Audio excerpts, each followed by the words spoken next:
Hello, wonderful you. Susanna Mittermeier here after a wonderful first day of the Pragmatic Psychology, Pragmatic Practitioner class here in Austria and online, where people join from all over the world to find out more about how can I actually work with people, with the tools, with the awareness of every problem is actually a possibility. And it's so cool to have people from all kinds of different backgrounds who are interested in change, like having a different perspective on how to facilitate change. And, people who not only work with people who come to them for access, but anyone who just asks for change. And these people work with themselves, with their children, with students, they're maybe teachers, therapists, facilitators, doctors, grandparents, like any kinds of people who are like, okay, I want to know more about how else can I facilitate people into like turning everything that they think is wrong or dark and use everything as a fertilizer for something greater.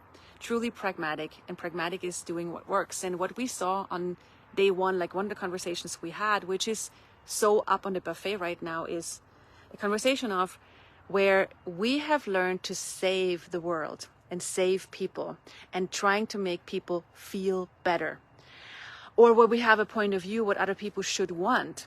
And this is so huge that people, when they start looking at it, go, wow, I haven't even noticed how much energy, how much of my energy, how much of me I'm investing in other people and how they feel and how they're doing, and needing them to change and needing to save them rather than empowering them.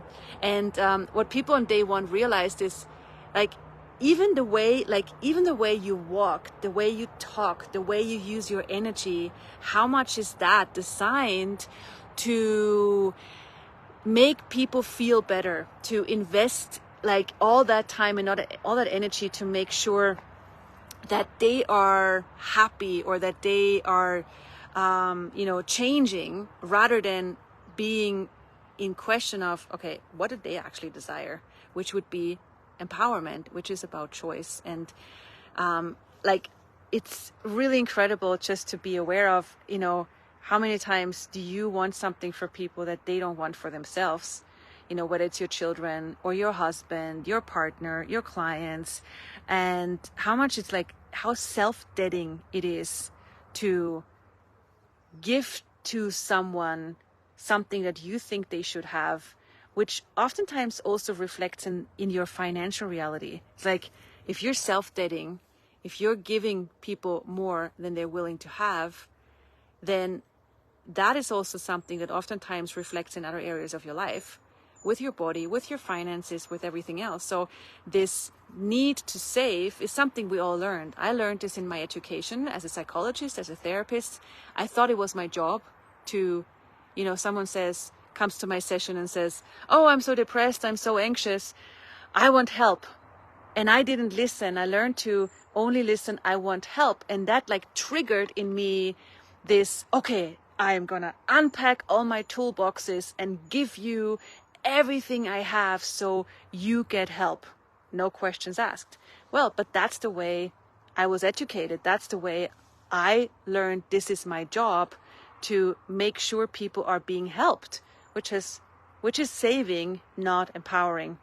And it took a lot of energy. I was so tired and drained out after every day that I'm like, there must be something different. And now with pragmatic psychology and access and all these tools, and especially what's up on the buffet right now for so many people worldwide, is this new conversation about realizing how much of you, of your energy, of your time, you're investing into saving rather than empowering. And it's like, if you just notice how you walk through the world, it's like if you go into, some kind of, whatever group you're going into, you meet new people, how much are you checking, okay, what do I have to be or do so they feel good?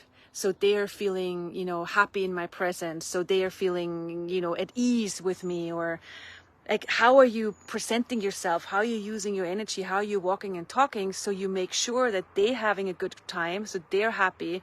And who cares about you? Well, you oftentimes don't. So what if you change that paradigm for you and find a new way of being in the world and walking through the world? And for me, looking at this subject, me looking at this topic, it's changed so much.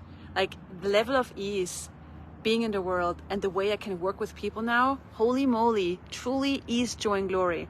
So we're going to have a bigger conversation about this on a 2-part telecall starting on Monday. It's a pragmatic psychology, pragmatic practitioner telecall series, just 2 calls, no prereqs, just to untwist, unfold all those places, or most of the places where you do that automatically without even noticing, this saving, being for others, self-deading, and moving into how else can I be in the world when empowering, including myself. So I'm looking forward to this conversation. It's up in so many people's worlds. And if you have anything to do with, clients or working with people, this is definitely something for you. We're going to put the link in this video, and truly, let's move into ease, joy, and glory more than ever. Yes, looking forward. Mwah. Bye for now.